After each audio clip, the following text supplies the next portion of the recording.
Bem antes do mercado abrir no Brasil, os estrategistas profissionais já estão com o mapa completo na mão, pronto para o dia. Nessa análise, a gente vai desvendar exatamente como esse mapa é construído, passo a passo, usando os dados que realmente movem o dinheiro grande. Então a pergunta que fica é essa, né? Como é possível já ter uma tese, uma ideia clara, antes mesmo do primeiro negócio ser fechado? A resposta, olha, não está em adivinhação, mas sim num método. Um processo bem sistemático que pega todo aquele ruído global e transforma num sinal claro para os nossos ativos aqui, principalmente o dólar e o índice futuro. E o nosso roteiro vai ser esse aqui. A gente começa lá de cima, olhando o clima de risco no mundo todo. Depois, vamos afunilando para entender como esse capital chega de fato aqui no Brasil. Aí a gente entra na parte mais técnica, usando as opções para mapear os níveis de preço-chave.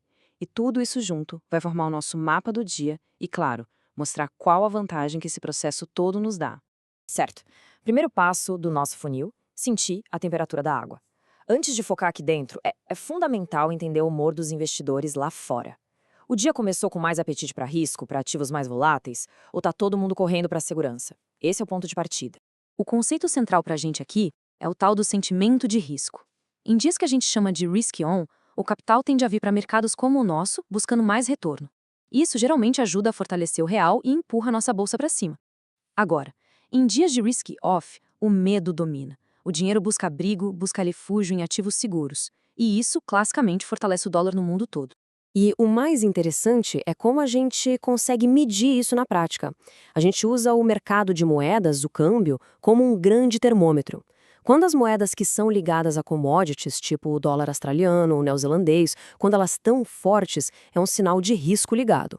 Do outro lado, se o iene japonês e o franco suíço estão se fortalecendo, opa, sinal de risco desligado. E para transformar essa teoria toda num sinal que a gente possa ver e acompanhar, os analistas usam uma ferramenta que a gente pode chamar de sentinela de fluxo. Ela basicamente mede essa briga entre as moedas em tempo real. Olha só isso aqui na prática. A ferramenta compara a performance do bloco de moedas de risco contra o bloco de moedas de proteção. O resultado disso dá pra gente o primeiro viés do dia. Pela leitura de hoje, por exemplo, a gente vê uma situação bem neutra, sabe? Sem um sinal muito forte vindo lá de fora. Pelo menos por enquanto. Ok, já entendemos o clima global.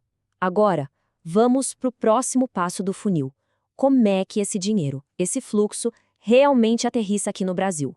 Quais são as portas de entrada?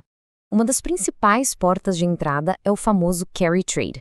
Pensa que essa é uma das forças mais poderosas que existem para mercados emergentes. De forma bem simples, o investidor pega dinheiro emprestado com juros baixinhos lá fora e aplica aqui para ganhar com a nossa taxa de juros mais alta. Esse mecanismo é um motor gigantesco de entrada de dólares no país. E aqui a gente vê o painel de controle dessa estratégia. O prêmio de juros entre o Brasil e os Estados Unidos mede exatamente o quão atraente esse trade está.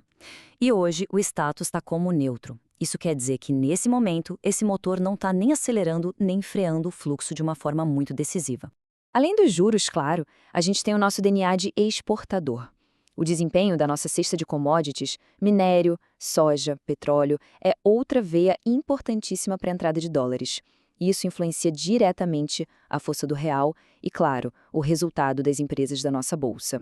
Certo, agora a análise começa a ficar mais granular, mais técnica. A gente sai do cenário macro e mergulha na microestrutura do mercado. A gente vai identificar as zonas de preço onde a briga do dia tende a ser mais forte. E a nossa ferramenta para fazer isso é o mercado de derivativos, de opções. Então, um ponto crucial aqui é o seguinte: opções não são uma bola de cristal. Elas funcionam muito mais como um mapa de gravidade. Onde tem uma concentração muito grande de contratos de opções, isso acaba criando muros ou pisos que atraem ou repelem o preço. É ali que a gente vai encontrar os suportes e as resistências mais importantes do dia. E é muito importante lembrar que os nossos dois principais ativos futuros, o dólar, o WDO e o índice, o IN, eles têm personalidades bem diferentes. O dólar é super reativo ao que acontece lá fora, principalmente aos juros americanos.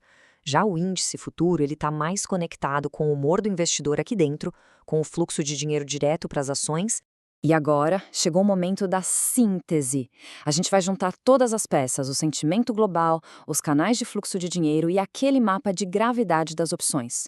Tudo isso para construir uma tese operacional, um plano de ação para o dia que vai começar. Isso aqui é o coração da análise estrutural.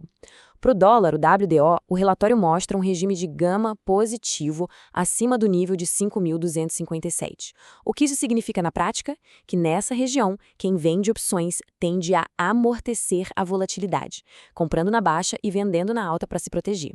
Agora, para o índice WIN, o cenário é o oposto, gama negativo abaixo de 184.550.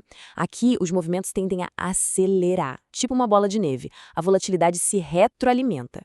Com tudo isso na mesa, a estratégia vira uma tese bem clara, um formato se então. Ela usa a moeda da África do Sul, o ZAR, como um termômetro de fluxo para emergentes. Se o ZAR está se fortalecendo, é um sinal de fluxo positivo para emergentes, e a tese é que isso ajuda a sustentar o nosso real. Por outro lado, se tem pressão por lá, o risco de contágio é alto e o dólar pode ganhar força aqui.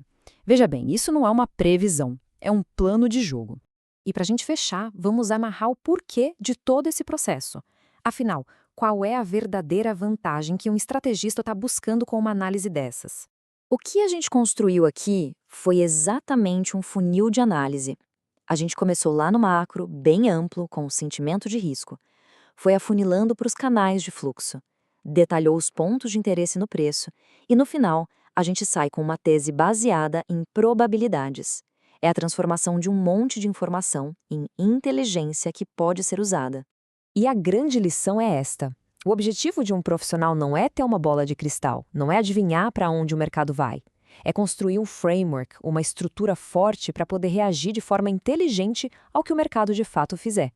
É trocar a certeza da aposta pela probabilidade da estratégia. O que deixa a gente com uma reflexão final, né? Se essa é a arquitetura que a gente consegue enxergar antes mesmo do mercado abrir, que outros sinais ocultos, que outras estruturas de dados os mercados estão nos enviando a todo momento, só esperando para serem decifradas?